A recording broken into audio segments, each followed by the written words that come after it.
Hey science students, Mr. Mechanic here with a little podcast on structure of the atom. The goal in this podcast is to simply go through some of the basic structures within an atom and how we can use different models to portray the positioning and the charges of the subatomic particles found within an atom.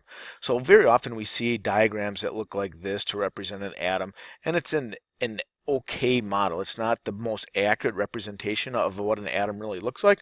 But we should understand there are two basic regions to an atom. There's the nucleus that contains our protons and neutrons, and then there's the cloud region, the area outside of the nucleus, which contains all of the electrons. So one of the things that is very important to understand is the most of the mass of the atom is found in the nucleus. The protons and the neutrons will give us that atomic mass. So if you look on the periodic table, we're going to find a mass number. That mass number is the sum of the protons and the neutrons. And if you recall on the periodic table, the number of protons is always equal to the atomic number. The electrons, on the other hand, aren't always going to equal the number of protons, but they usually do. And if they don't represent the number of protons, it's because it's not an atom anymore. It's probably an ion. It's an atom that lost or gained an electron. So these electrons are found in the cloud. So we don't know exactly where a specific electron is going to be at any given point because these electrons are in constant motion.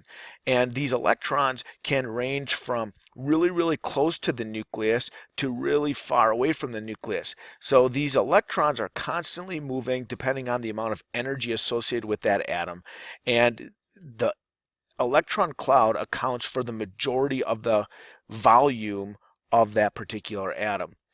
So when we use models in science class to represent atomic structure, we can use a common model that we call a Bohr model.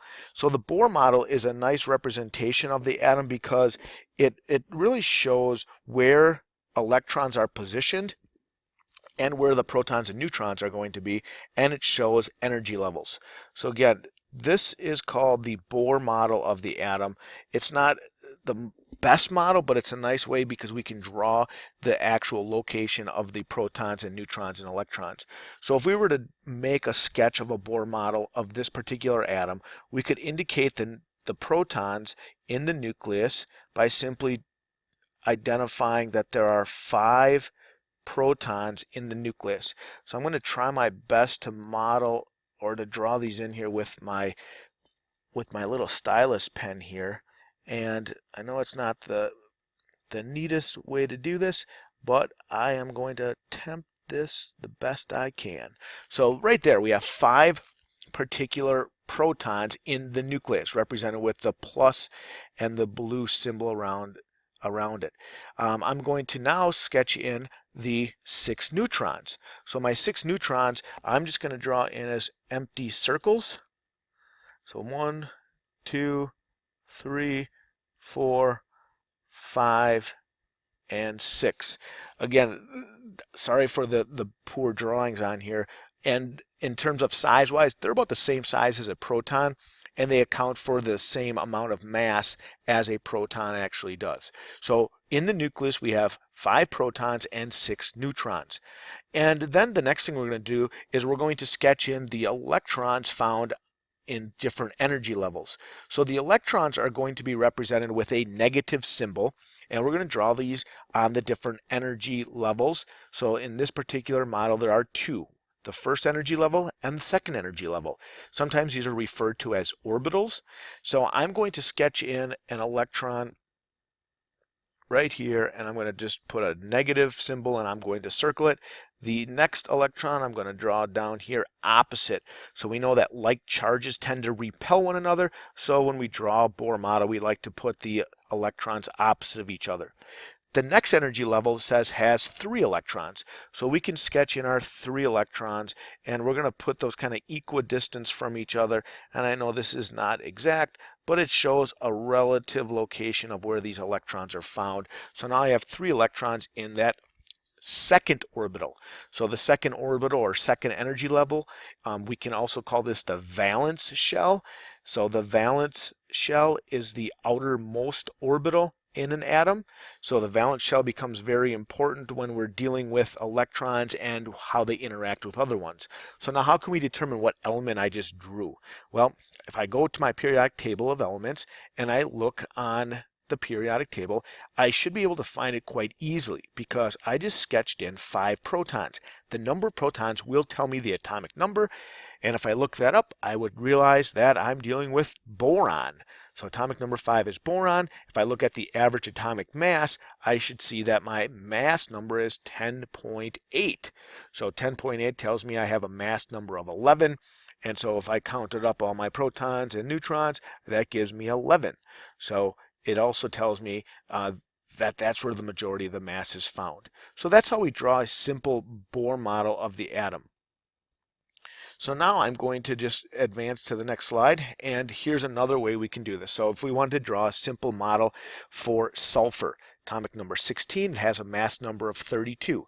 So now we're going to go through drawing a Bohr model, and we're also going to draw a Lewis structure. So the Lewis structures are important because it shows simply the valence electrons found within that. So to kind of speed this up, we should be able to look on our periodic table and find out how many protons, neutrons, and electrons are found in the atom. So we know that it has atomic number of 16, which tells me it has 16 protons. So 16 protons. The mass number is 32. So to figure out how many neutrons there are, we take the mass number, which is 32, we subtract the number of protons, and we get 32 minus 16 is 16. So there you have it. Now we know how many neutrons there are, which then gives me enough information to sketch in how many neutrons there are in the nucleus. So instead of drawing those individual circles with protons and neutrons, I can simply just write in the number of 16 for this example. How many electrons are there? Well, there's going to be 16 electrons as well for a stable atom of sulfur. So to sketch these in, we would go 2 electrons in that first energy level. So there's 1 and there's 2. The second energy level is going to have 8 electrons.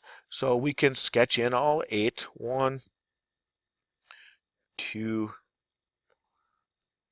3, 4. Notice how I'm going opposite, so we can show that these like charges are going to repel one another and kind of stay equal distance apart. So now I have my 8 electrons. So that gives me 10. That leaves 6 more valence electrons.